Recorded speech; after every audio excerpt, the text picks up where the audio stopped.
So recently I installed Zolinois in dual boot with my Windows, but I faced a not serious, but a hectic problem.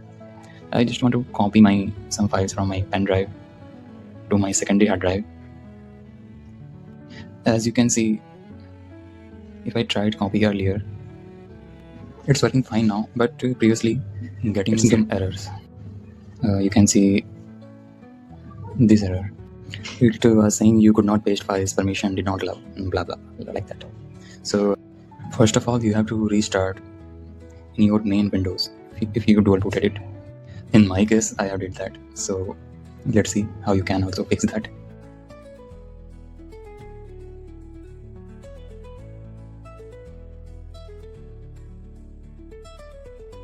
In Windows, you have to open the control panel. Here is that. And then go to the power options and click on the choose what the power button do. Here you have to turn off the fast startup, this one. For that you have to click on the change settings and give it admin permissions. That's it, and click on save changes. Now simply go back to your Linux and everything will be fine.